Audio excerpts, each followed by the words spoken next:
तो एग्जाम्स आ गए हैं और मुझे पता है दिल की धड़कनें थोड़ी बढ़ जाती हैं, है ना? अगर ऐसा महसूस हो रहा है तो यकीन मानिए आप अकेले नहीं हैं। चलिए आज मिलकर इस प्रेशर को जीतते हैं। देखिए, मैं जानता हूँ कि अभी कैसा लग रहा होगा। पूरा सिलेबस एक पहाड़ जैसा लगता है, रातों को ठीक से नींद नहीं आती और दिमाग में बस एक ही टेंशन चलती रहती है, यार अगर कुछ गड़बड़ हो गई तो। मैं इस फीलिंग को ना बहुत अच्छे से समझता हूँ। चलिए मैं आपको अपनी एक कहानी सुनाता हूँ। मैं भी बिल्कुल उसी जगह था जहाँ शायद आज आप लोगों में से बहुत सारे लोग होंगे। फाइनल ईयर के बोर्ड्स का टाइम था और सिलेबस इतना ज़्यादा था कि मैं उसके नीचे एंग्जाइटी से एकदम पैरालाइज हो गया था। हाँ, बिल्कुल यही हाल था मेरा। किताब सामने खुली रहती थी, पढ़ने की पूरी नीयत भी थी, लेकिन दिमाग एकदम ब्लॉक हो चुका था। घंटों तक बस एक ही पेज को देखता रहता था और एक शब्द भी दिमाग में नहीं जाता था। और फिर एक दिन मेरी माँ ने मुझसे एक सिंपल सा सवाल पूछा, एक ऐसा सवाल जिसने मेरा पूरा पर्सपेक्टिव ही बदल दिया। उन्होंने बस इतना पूछा, बेटा तुम एग्जाम से डर रहे हो या सिलेबस से? और ये सवाल ना मेरे दिमाग में बस गूंजता रह गया। और तभी मुझे रियलाइज हुआ कि प्रॉब्लम एग्जाम नहीं है, प्रॉब्लम तो मेरा अप्रोच है, मेरा नजरिया है। देखिए, डर को तो खत्म नहीं कर सकते, पर अपनी स्ट्रैटेजी बदलकर उसे मैनेज जरूर कर सकते हैं। और ये मेरे लिए एक बहुत बड़ा टर्निंग पॉइंट था। तो उस रियलाइजेशन के बाद मैंने एक 5 स्टेप कमबैक प्लान बनाया, एक प्लान जिसने मुझे वापस कंट्रोल में ला दिया। चलिए देखते हैं कि वो 5 स्टेप्स क्या थे।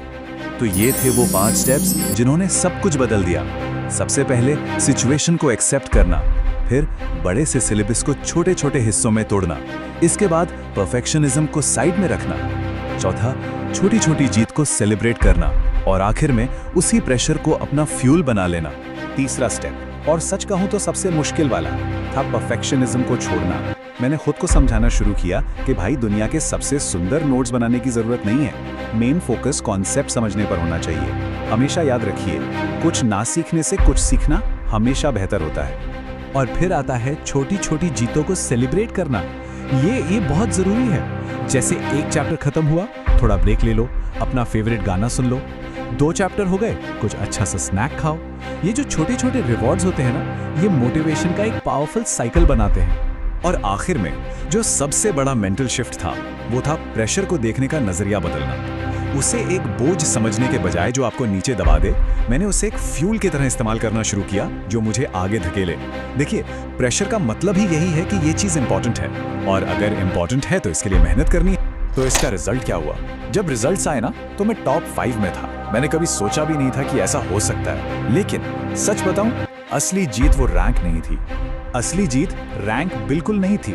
असली जीत थी प्रेशर को हैंडल करना सीखना, खुद पर भरोसा करना सीखना, और किसी भी सिचुएशन में काम रहना सीखना। ये ऐसी लाइफ स्किल्स हैं जो उस मार्कशीट से कहीं ज्यादा आगे तक साथ चलती हैं। अब आप शायद सोच रहे होंगे, यार ये सुनने में तो अच्छा लगता है, पर मेरी सिचुएशन अलग है। मैं समझता हूँ हम सबको यही लगता है, पर बिलीव मी, ये जो सिंपल स्टेप्स है ना, ये किसी के लिए भी काम कर सकते हैं। तो चलिए अब आपकी बात करते हैं, देखते हैं कि आज से ही क्या शुरू किया जा सकता है। और ये चीजें बहुत आसान है। देखिए, सुबह उठकर बस आज के लिए एक छोटा सा टारगेट सेट करें। जब पढ़ने बैठें तो 25 मिनट का टाइमर लगाएं और फिर 5 मिनट का ब्रेक लें। इसको पोमोडोरो टेक्निक कहते हैं और ये फोकस के लिए कमाल काम करती है। जब भी लगे कि बहुत ज्यादा ओवरवेल्म हो रहे हैं तो बस 10 मिनट की वॉक के लिए निकल जाइए। और हाँ, रात को सोने से पहले एक लाइन में लिखिए कि आज क्या अचीव किया, भले ही वो कितना छोटा क्यों ना हो। और सबसे इंपॉर्टेंट एडवाइस, प्लीज खुद को दूसरों से कंपेयर करना बंद कर दीजिए। ना अपने दोस्तों से, ना सोशल मीडिया के टॉपर से।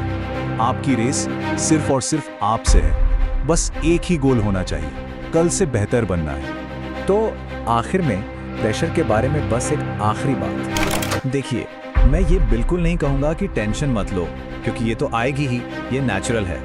लेकिन मैं ये जरूर कहूँगा कि टेंशन के साथ जियो, टेंशन के नीचे मत दबो। प्रेशर नॉर्मल है, हमारा गोल उसे खत्म करना नहीं, उसे मैनेज करना है। और एक सबसे जरूरी बात, प्लीज अकेले स्ट्रगल मत कीजिए। अगर कभी भी ये बोझ बहुत ज्यादा लगे ना, तो किसी से बात कीजिए, अपने पेरेंट्स से, दोस्तों से, टीचर्स से। हमेशा याद रखिए, हेल्प मांगना वीकनेस नहीं, विजडम की निशानी है। बस याद रखिए, ये एक मैराथन है, स्प्रिंट नहीं। खुद पर विश्वास रखिए, पेशेंस रखिए और बस एक एक कदम आगे बढ़ाते जाइए। तो मैं आपसे बस यही पूछना चाहता हूँ, आज आपका वो एक छोटा सा कदम क्या होगा? All the very best.